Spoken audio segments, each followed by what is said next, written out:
Music and lyrics from 2007, starring Hugh Grant, Drew Barrymore. Quick logline: a washed-up singer is given a couple days to compose a chart-topping hit for an aspiring teen sensation. Though he's never written a decent lyric in his life, he sparks with an offbeat younger woman with a flair for words. That's exactly what the movie is. And although I don't know what the age difference between those two is, I wouldn't. It's written on in the IMDb logline as if Drew Barrymore's character is like much younger to Hugh Grant, but they sort of feel contemporaries to me. I think they're within probably 8 years or something, Yeah, 8 to 10 years, which is not weird. Yeah, but I don't know that. I'm just assuming. Yeah, they at least look fine. Yeah. I think so too. So yeah, this movie's on my list and my number one because I think my love for cheesy rom-coms from late 90s and 2000s, especially more so 2000s, is definitely up there. These movies are not often, they're not very good and they're kind of cheesy, but they solely win and work on the charm of its stars, and they're made for them basically. And they are, cute moments, like they're set pieces the way you have in action movies. The set pieces of these movies are the meet cutes and the melodrama and the breakup in the middle of the movie, and then a soaring kind of winning moment at the very end. And I live for those. I'm here for all of those. And back in the day, they spend money making these movies, so they look good and they have great stars and such, and they're quite fun and enjoyable. Even though if you think, deeply, even a second, the whole thing falls apart because a lot of it just doesn't make any sense. Yeah. But I love these. So, but yeah, had you watched this movie before? No, I haven't. So it's another hat trick episode. 3 for 3. Three new movies that I had not seen. Yeah, for me, I share a similar love of, I'll just say, the like bad cheesy romantic comedies, though I prefer them like one level under this, where they don't have high powered stars. I can't go there. I love the Lifetime version of this movie. I'd probably enjoy it a lot more. And I'm not actually I've turned around a lot on Hugh Grant in the last couple of years, but I was very much against him in the 90s. He was very irritating to me. And I've never been really that into Drew Barrymore. I have to say, though, the beginning of the movie started off very strong. Like, I loved the fake 80s band that Hugh Grant was in. Like, that had me laughing. I was really interested. And then once the romance sort of started going, I was okay. I'm a little bit invested. And then the movie sort of just turns into them writing the song together, and like the romance kind of like falls away. I was kind of bored in the end, but it was harmless, a harmless romantic comedy, which again, if they just put this on Lifetime and recast it with like some, a TV actor from Seventh Heaven or something, I think I just would have enjoyed it more. I don't know what, that's sort of my more flavor of this. I know you like more of the, put the big stars, the Julias and the Cameron Diaz's and what have you in it. But no, it was a, harmless little like romantic film, and the performance is great. I thought there were chemistry there between the two of them. I just sort of got bored as the movie became more interested in the song that they were writing than kind of them being together. But it was I can see why this is your guilty pleasure for sure. I'm like, oh, this is totally a Karan guilty pleasure movie, definitely. Yeah, I kind of love that.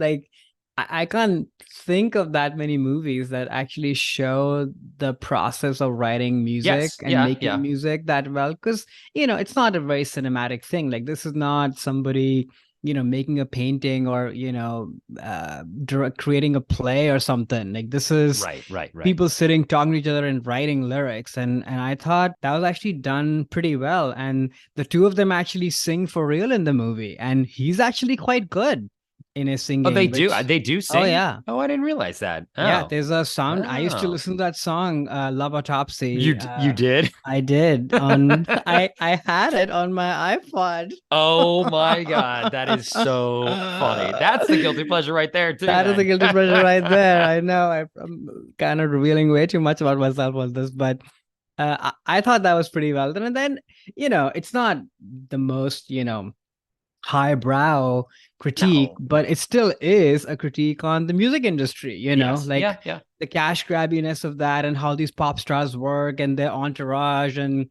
they want their things. And then Haley Bennett, who plays the teen pop sensation, and she's like, I want sticky and steamy, and I like that. And then they're jerry rigging this like romantic ballad into her whole thing. Like, I thought all that was very cleverly done. And then, what's a rom-com without a good meet cute? And I think their meet cute of the oddest job. I mean, it's totally silly that she shows up to his apartment to water the plants. Like, I can't imagine this being a thing. And then she's just like humming some lyrics, and that's how they meet, and that's how she catches his eye, and suddenly they're writing a song together. Like I said, do not question the logic of the things that happen, but I still think it's quite adorable. Yeah, that meet cute was one of the most, I guess, just from like the writer standpoint, like the laziest thing I have ever seen. It's like, we're just gonna like make her water plants, which you're right. Like, what kind of job is that? She's just in the room and they're like, oh, wait a second, can you do this thing? Oh, now you're like my songwriting like partner. I'm like, what? Wait, what? Pretty low It's just bar. like, but again, it's a cheesy movie, so you kind of that some comes par and parcel. But I just prefer the like some sort of like tripping over a thing or getting into the cab. I'm like, you couldn't think of something a little more clever than just stick her in the corner watering a plant. I literally thought that actually was very funny to me that was what they came up with. It's I'm quite like, lazy. it's like, what? But it's got a charm to it too. Again, like I was just defending a talking cat in terms of my enjoyment over it. So yeah, this is like so cheeseball. It's like, okay. Like I honestly laughed at that. I was like, this is the freaking meet cute. This is so funny. This is what they came up with. Yeah, Alex, I think you lost all cred at I this did. point. So No, I think I did. Yeah. it's over. Yeah, this is the last episode now.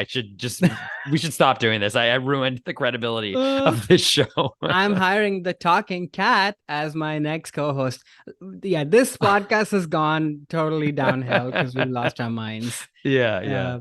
But yeah, I'm a fan of these two and in this movie, and it's cheesy and silly, but it's pretty heartwarming, I think.